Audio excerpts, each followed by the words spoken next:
Now, this is our third part of MCQ. This is the third video, quadrilateral class 9.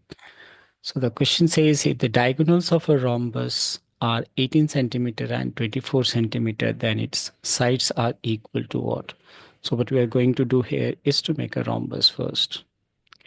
And let's say if I name it as A, B, C, and D, and the length of these diagonals, that is AC and BD. Let's say if I join AC and joining BD as well, let's say this is O being the point of intersection of the diagonal AC and BD. So what we know that diagonals of rhombus bisect each other at 90 degree. So if I say that the length of one diagonal as 18, then I can say that OB and OD will be 9 each. Like this is going to be 9 and this is 9. Similarly, if I take the other diagonal's length as 24, so since they bisect each other, so these are going to be how much? 12 each. Now check for this triangle, as we have to get the line length of this side, right? That's what we have to get. So what I'm going to do is consider this triangle. In this triangle, it's a right angle triangle, right? And the right angle triangle, reason why it's a right angle triangle, as you can see here, one angle is 90 degree, right? So we are going to consider this triangle and apply Pythagoras theorem here. So we can say the AB, which is the hypotenuse here, the length of AB, square of AB should be equal to sum of the squares of other two sides, that is AO square plus OB square. Right, so 9 and 12, that's what AB square comes out to be. What is 12 square? 144 plus this is 9, right? So OB 9 square is what? 81. So if I add 144 and 81, what do we get? 225. So AB square comes out to be 225. We can say that AB square, that is 225 is what? 15 square. That implies the length of AB should be 15. Well, this is 15 centimeter. This length, as you know, all sides of rhombus are equal. So each side will be 15 centimeter. Now looking into the option, yes, we have an option that is B is the correct option in this case. The next MCQ, it says that in a triangle ABC, angle A is 30, B is 40, and angle C is 110. So then the angles of the triangle formed by joining the midpoints of the sides of the triangle. So what we need to do, first thing that we will do is to make a triangle. And say if I name this as ABC. Now we have to join the midpoints of this triangle. And let's say if I make join the midpoints of this triangle, as you can see that we will obtain another triangle. All right. So let's say I take P as the midpoint of AB, Q being the midpoint of AC, and R being the midpoint of BC. What we have to get is the angles of these triangles. That means we have to get the measurement of this angle, and this angle. Well, the concept used here is midpoint theorem. We know that line joining the midpoint of two sides is parallel to the third side, right? And it is half the third side. So what we can say that from here, we can say that PQ is equal to, or say let's start with parallel. PQ is parallel to BC, right? P being the midpoint of two sides. And PQ is half of BC. So what is it? Does it imply that since PQ is parallel to BC, we can say that PQ is parallel to BR as well, right? So we can say that this is PQ is equal to, this parallel. Parts of parallel line are parallel to BC, and PQ is half of BC. And as you can see from the figure, half of BC can be written as BR. As you know, R is the midpoint here. So PQ is equal to BC. Now check here. What we have done here, that the same pair of opposite sides are equal and parallel. So it becomes what? This becomes a parallelogram. And if it is a parallelogram, then we can say that this angle, say angle 1, will be equal to angle B. Right? I can write over here angle 1 is equal to B, as opposite angles of parallelogram are equal. B is given as 40 degree here. So I can say that angle 1 is 40 degree. Now check for the next. Similarly, what you can say that we can prove this figure also, right? A parallelogram. We don't need to prove. We can say similarly, this is a parallelogram. So in this case, say if I take this angle as 2, so this angle 2 will be equal to opposite angle, that is angle C. So how much is angle C? C is 110. So it should be 110. And likewise, we can say that this angle 3 should be equal to angle A. And 3 is equal to A. That's because it's a parallelogram. As we did, we can prove this figure similarly a parallelogram. So opposite angles are equal and 3 is equal to A, and A is mentioned as 30 degrees. So angle 3 is equal to 30 degree. So now we can say the angles are 40, 110 and 30. So 40, 110 and 30. Yeah, I can see that C is the correct option in this case. In this question, it says diagonal of a rectangle, not diagonals, to one of its side at 25 degree. So we have to find the acute angle between the diagonals. So for more clarity will come as we draw the figure. Let's say I draw figure A, B, C, D. This being a rectangle here, that's mentioned in the question. And if I draw the one of its diagonal, let's say I join AC here, it says that uh, this is inclined at an angle of how much? 25 degree. That's what? Then what we have to find out the acute angle between the diagonals. So that means we have to join the other diagonal has to be BD. And from here we have to find acute angle. As you can see that these two are acute, right? And this being bigger, so it's an obtuse angle.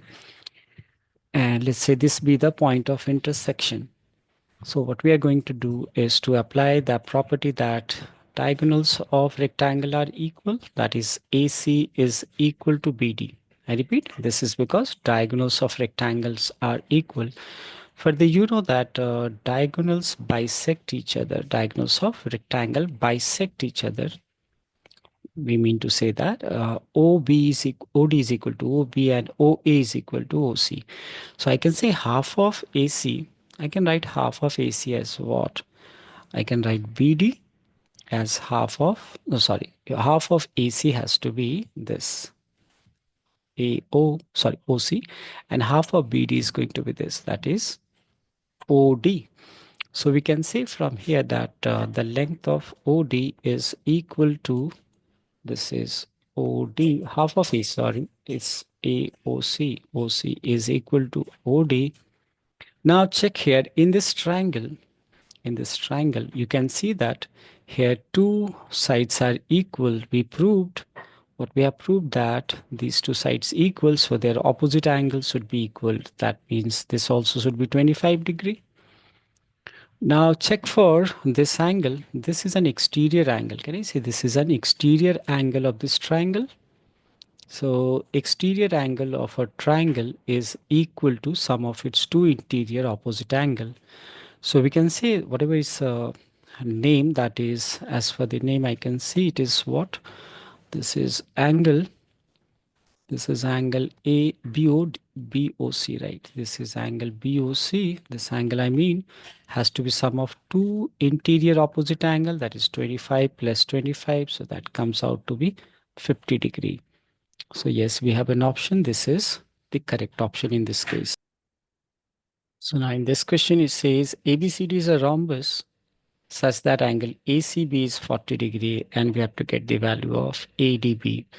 So we need to make a rhombus first. Let's say I made a rhombus and I name it ABCD.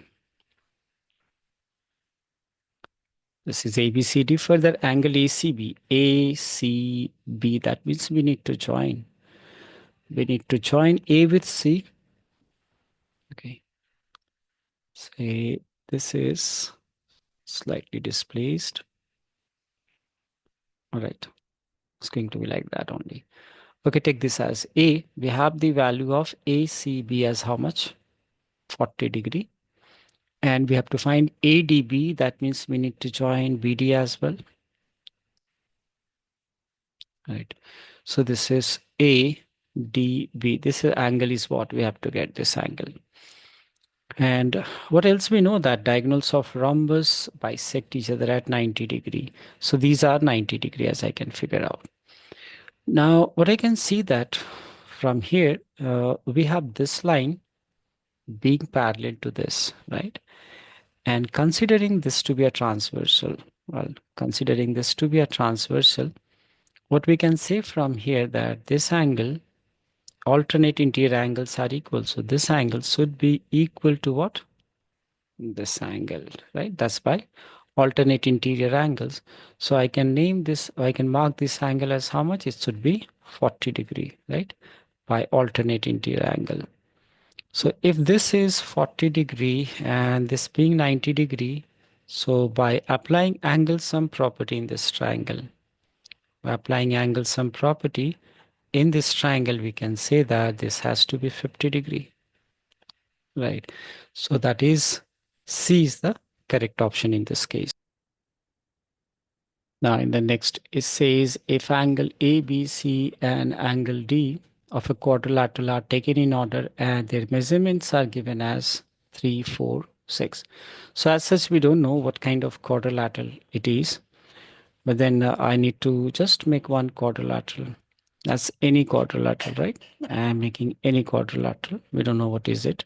So we have the measurements as A, B, C, D. Now their ratio are given. So I can take in any random, let's say angle A as 3x, angle B, I can write over here. That's 3x, has to be in order 7x, irrespective whether the angles look in proportion to the variables or the values or not. So this is 4x.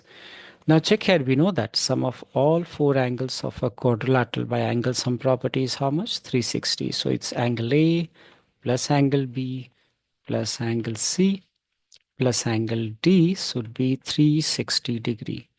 So how much it is? 10 plus 10, that is 20x. So 20x is equal to how much? 360.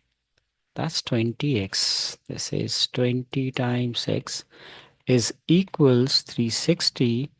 So if I reduce it by transposing it to the other side, let's get cancelled 0, 0. That comes out to be 18. Now check here. If I replace x with 18, right? So replacing x with 18. So 3 times 18 is how much? That is angle A will be 3 times 18. So I can write over here that is angle A is 3 times 18, that is 54. And angle B is 7 times 18. So we need to find out 7 into 18 comes out to be 126. And angle C, which is 6 times 18, right? So 18 into 6 comes out to be 108. And finally angle D, which is 4 times x, so 72. So now I can, let's say if I replace these angles with a value we just calculated. So this is how much this is. A is 54, B is 126, C is 108, and D is 72. As I said earlier that our figure, we didn't know that what kind of quadrilateral it is in the beginning. But then that's the reason it's not the quadrilateral may not appear to be what we have drawn. The property is what you have to remember. As you can see that here two pairs of adjacent angles are supplementary. One more time you can see that here two pairs of adjacent angles are supplementary, and when two pairs of adjacent angles are supplementary, then it is only two pair, right? And it is a trapezium. So our correct answer is this, that is it is a trapezium, right? So C is the correct option in this case.